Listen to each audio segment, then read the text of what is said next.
Hola, soy Guido Aguila Grados y esta es la entrega número 16 de Tribuna Constitucional. El día de hoy abordaremos el tema los sistemas procesales. Sean todos bienvenidos.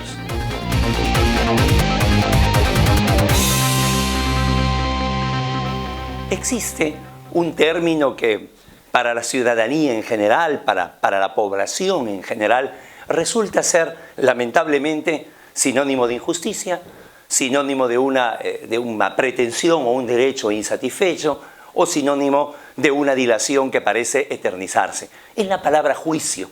Ese juicio, como se le conoce de manera común, de manera técnica, es lo que en el derecho llamamos proceso. Y también existe aquella idea de que por la cantidad de procesos, la mayoría de conflictos, la mayoría de desencuentros termina en un proceso. Y no es así. Hay que traer abajo ese mito. Además de aquellas formas excepcionalísimas que hay de autodefensa, mayormente se da la denominada autocomposición. Y si no se da esta autocomposición, esta suerte de disolución entre las partes, probablemente la gran parte de conflictos quede solucionado en el ámbito administrativo. Cuando hablamos de proceso, es que esa pretensión, ese conflicto, es llevado a un órgano jurisdiccional. Y cuando hablamos de proceso, estamos hablando de un método que nos permite, desde planteamientos distintos, generalmente antagónicos, llegar a una sentencia. Estamos hablando de un método que se rige por principios y por reglas. Estamos hablando de un método que no está libre de alguna irregularidad que se dé en el interín. Pero es a lo que nosotros llamamos proceso. La Constitución peruana y en general las constituciones no apuestan por un determinado sistema procesal. Esto es, que el proceso responda a un determinado estilo, a una determinada característica, a determinados principios, si quieren inclusive utilizar el término, a una determinada ideología. No lo dicen, dejan un tanto a la libertad, dejan un espacio de maniobra para que estos sistemas procesales, esta metodología del proceso, pueda encauzarse a través generalmente de las normas procesales. En el Perú y en gran parte del mundo conocemos que existen dos sistemas antagónicos, el sistema inquisitivo y el sistema dispositivo. Cuando no, muchos de los países, si no la mayoría, ha adoptado por tomar una parte de uno y otra parte del otro. A partir de ahí se habla de un sistema mixto. Sin embargo, más allá de esa mixtura, las dos apuestas que se realizan, el sistema inquisitivo y el sistema dispositivo, generalmente la diferencia se da en quién realiza el impulso procesal, quién es el que va a comenzar a empujar ese ámbito del proceso. Por ello, en el sistema inquisitivo, el gran protagonista, el gran gravicentro sobre el que va a girar todo el proceso es el juez, y de allí viene que encontremos en los ordenamientos el principio de dirección del proceso. En cambio, en el otro, en el sistema dispositivo, entonces van a ser las partes quienes van a impulsar, los verdaderos interesados, por cierto, quienes van a impulsar el proceso. De tal manera que este proceso, cuando hablamos de un proceso inquisitivo, el triángulo procesal comienza a construirse del vértice superior.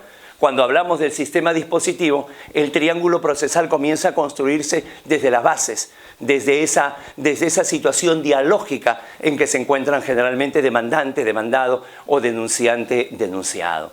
Más allá de esta característica, lo importante es que un país abrace un sistema procesal que esté unido por un cordón umbilical al mandato constitucional. Si hablamos en la Constitución de debido proceso y este derecho continente con todo su contenido de derecho de defensa, de pluralidad de instancias, de derecho de prueba, de cautela procesal y todo ello, el sistema debe obedecer a esto. Muchas veces los ordenamientos lo que hacen es disfrazar para que de alguna manera sea el Estado el que gobierne el desarrollo del íter procesal. Pensamos que no es así. Pensamos que son las partes, las principales interesadas. Ya el Estado les da un juez imparcial. Ya el Estado le da la garantía la coercio. Ya el Estado le da la garantía el ejecucio como para luego tener como gran protagonista de esto al juez. Y muchas veces se ha hablado de que en el sistema dispositivo se le ha acusado de que tenemos un juez pasivo, de que tenemos un juez inerte. Nada más falso que ello. Jamás el juez va a hacer un papel secundario siempre va a ser el gran protagonista porque tiene en sus manos la decisión, la sentencia. Más allá de todo, lo más sano que para nosotros sería tener no es solamente esas etapas que nosotros vamos a encontrar en el proceso, ¿verdad? Una etapa donde hay una acción con la demanda y una reacción con la contestación de la demanda, lo que se ha denominado la etapa postulatoria, donde justamente se presentan sus propuestas, generalmente, insisto, contrarias. No solamente aquella etapa que tenga que ser probatoria, que viene a ser aquella etapa decisiva donde realmente se va a ver cuál de las dos partes es la que puede demostrar mejor su pretensión. No. Además de la etapa decisoria, que es la gran etapa del juez, la decisión que se tome, que generalmente al tener posiciones encontradas va a haber alguna de las partes, si no las dos, que queden insatisfechas. Y allí viene una cuarta etapa, que es la denominada etapa impugnatoria. Sobre este ámbito se ha hablado mucho, que es suficiente con el recurso de apelación, que es necesario el recurso de casación, que la casación satura de expedientes la Corte Suprema, etc. Lo cierto es que esta etapa impugnatoria permite corregir al propio órgano jurisdiccional una probable, si es que se da, una probable decisión errada. Si es que no se da, la confirma. Por eso somos enemigos de esta frase donde el juez hace justicia, porque si no estaríamos hablando que cuando ninguna de las partes queda satisfecha en una indemnización, alguien dice no tengo que pagar nada, el otro me dice tienes que pagarme 100 y el juez ordena pagar 30, quisiera decir que no se ha hecho justicia.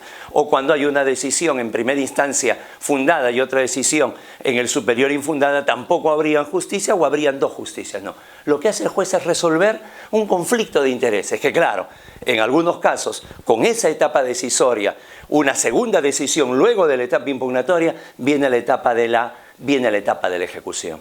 Es importante que tengamos esto. Aquí en el Perú no nos sentimos satisfechos con lo que hay. Y es que ya estamos culminando, efectivamente. Si nosotros nos pusiéramos en el lugar de un juez mixto, cuando resuelve un proceso civil es marcadamente del sistema inquisitivo, y cuando resuelve un proceso penal o laboral se va a la otra orilla, es decir, es un sistema dispositivo. Esa informalidad, esa incongruencia, esa falta de línea procesal, consideramos que le hace muchísimo daño al Perú. No tomamos el ejemplo de otros países que tienen un código general del proceso donde se establecen las líneas maestras y solamente ya para cada especialidad se hacen algunas excepciones. Nosotros tenemos una norma procesal por cada tipo de proceso. Es más, muchas veces no hay que ir muy lejos. En Ecuador existe en una sola norma el Código Penal, el Código Procesal Penal y el Código de Ejecución Penal. Nosotros no solamente la tenemos dispersa, sino que la tenemos con fechas de dación, con fechas de promulgación, con fechas de nacimiento totalmente distintas y obedeciendo a distintas realidades. Eso no es el espíritu constitucional. Hay muchísimo que hacer en el ámbito procesal, pero es importante que apostemos por un sistema dispositivo, por un Estado que no ejerce un paternalismo jurídico o procesal sobre las partes, sino sean las partes las primeras que luchen por cada uno de sus intereses y nuevamente lograr ese caro anhelo de la paz social en justicia. Nos vemos en la próxima entrega. Fuerte abrazo a todos.